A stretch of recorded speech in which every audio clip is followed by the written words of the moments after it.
ইরানের পারমাণবিক কর্মসূচি ঘিরে আবারও নতুন করে আলোচনা শুরু হয়েছে। প্রশ্ন উঠছে, ইরানের সমৃদ্ধ ইউরেনিয়াম কি শেষ পর্যন্ত রাশিয়ার কাছে চলে যেতে পারে? আর যদি তাই হয়, তাহলে এই পুরো সমীকরণে যুক্তরাষ্ট্র কি পিছিয়ে পড়বে? দীর্ঘদিন ধরে পশ্চিমা দেশগুলো অভিযোগ করে আসছে, সমৃদ্ধ ইউরেনিয়ামকে ভিত্তি করে ইরান নাকি পারমাণবিক অস্ত্র তৈরির সক্ষমতার দিকে এগোচ্ছে। এই অভিযোগকে কেন্দ্র করে একাধিকবার ইরানের বিরুদ্ধে সামরিক চাপ, হামলা এবং সংঘাতের পরিস্থিতি তৈরি হয়েছে। যুক্তরাষ্ট্র ও ইসরায়েলও বিভিন্ন সময়ে এ নিয়ে কঠোর অবস্থান নিয়েছে। সাম্প্রতিক সংঘাতের সময়ও যুক্তরাষ্ট্র ও ইসরায়েল ইরানের কয়েকটি পারমাণবিক স্থাপনায় হামলা চালায়। এরপর ইসরায়েলের পক্ষ থেকে দাবি করা হয়, তাদের হামলায় ইরানের পারমাণবিক কার্যক্রম পুরোপুরি ধ্বংস হয়ে গেছে। কিন্তু এরপরেও আবার প্রশ্ন উঠছে, যদি সব ধ্বংসই হয়ে থাকে, তাহলে ইরানের পারমাণবিক সক্ষমতা নিয়ে উদ্বেগ কেন এখনও রয়ে গেছে? এই অবস্থায় নতুন করে সামনে এসেছে সমৃদ্ধ ইউরেনিয়ামের বিষয়টি। ইসরায়েলের প্রধানমন্ত্রী বেনিয়ামিন নেতানিয়াহু দাবি করেছেন, ইরানের কাছে এখনও সমৃদ্ধ ইউরেনিয়াম আছে। তার বক্তব্য অনুযায়ী সেই ইউরেনিয়াম সরিয়ে নেওয়া জরুরি, আর সে কারণে ইরানের বিরুদ্ধে তাদের লড়াই শেষ হয়ে যায়নি। অন্যদিকে ইরানের পারমাণবিক কর্মসূচি নিয়ে যুক্তরাষ্ট্রের উদ্বেগ এতটাই বেড়েছে যে সমাধান খুঁজতে মার্কিন প্রেসিডেন্ট ডোনাল্ড ট্রাম্পের শেষ পর্যন্ত চীনের প্রেসিডেন্ট শি জিনপিংয়ের সহায়তাও চেয়েছেন, এমন দাবিও উঠে এসেছে। তবে বেইজিং থেকে প্রত্যাশিত সাড়া মেলেনি বলেই বলা হচ্ছে। বরং চীনের পররাষ্ট্র মন্ত্রণালয়ের একটি বার্তা ওয়াশিংটনের অস্বস্তি আরও বাড়িয়ে দিয়েছে। সেই বার্তায় বলা হয়, ইরানের বিরুদ্ধে সাম্প্রতিক যুদ্ধে যুক্তরাষ্ট্রের জড়ানো মোটেও ঠিক হয়নি। এদিকে পরিস্থিতিকে আরও জটিল করে তুলেছে ইরানের পররাষ্ট্রমন্ত্রী আব্বাস আরাকুচির বক্তব্য।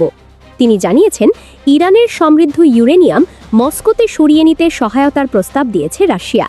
এই বিষয়টি নিয়ে ইরান রাশিয়ার সঙ্গে আলোচনা করবে বলেও তিনি উল্লেখ করেছেন। তার ভাষায়, উপযুক্ত সময়ে তেহরান চাইলে এই প্রস্তাব গ্রহণও করতে পারে। একটি প্রতিবেদনের বরাতে বলা হয়েছে, 15 মে এই বিষয়টি সামনে আসে। এরপর থেকেই প্রশ্ন জোরালো হয়েছে, হঠাৎ করে ইউরেনিয়াম হস্তান্তরের আলোচনা কেন?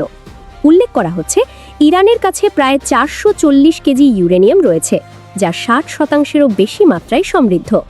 পশ্চিমা বিশ্লেষক এবং জাতিসংঘের পরমাণু পর্যবেক্ষক সংস্থা IAEA বহুবার দাবি করেছে, ইরান চাইলে এই মজুদকে আরও সমৃদ্ধ করে অস্ত্র তৈরির পর্যায়ে নিয়ে যেতে পারে।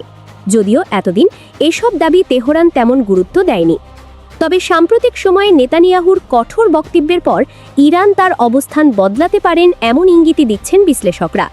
এরই মধ্যে ইরানের পার্লামেন্টের জাতীয় নিরাপত্তা ও পররাষ্ট্র নীতি বিষয়ক কমিশনের মুখপাত্র ইব্রাহিম রেজাই জানিয়েছেন, যদি ইরানের বিরুদ্ধে আবারও হামলা চালানো হয়, তাহলে বিকল্প পদক্ষেপ হিসেবে ইউরেনিয়াম সমৃদ্ধকরণের মাত্রা 90% উন্নীত করার বিষয়টি বিবেচনায় আনা হতে পারে।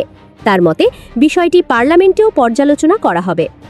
এর আগে রাশিয়ার প্রেসিডেন্টের দফতরের ক্রেমলিনের মুখপাত্র দিমিত্রি পেসকোভও জানিয়েছিলেন, পারমাণবিক কার্যক্রম চালিয়ে যাওয়ার অধিকার ইরানের আছে। একই সঙ্গে তিনি বলেন, রাশিয়ার নিজের ভূখণ্ডে ইরানের সমৃদ্ধ ইউরেনিয়াম গ্রহণ করতে প্রস্তুত। তার মতে, এটি একটি ইতিবাচক সমাধান হতে পারে। তবে এই প্রস্তাবে যুক্তরাষ্ট্র সন্তুষ্ট নয় বলেই দাবি করা হচ্ছে।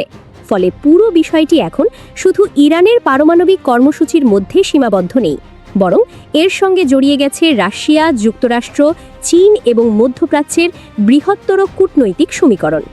সব মিলিয়ে ইরানের সমৃদ্ধ ইউরেনিয়াম এখন শুধু একটি পারমাণবিক ইস্যু নয়, বরং তা পরিণত হয়েছে আন্তর্জাতিক ক্ষমতার লড়াইয়ের এক গুরুত্বপূর্ণ কেন্দ্রে। তামান্না হিয়া, করতোয়া টিভি।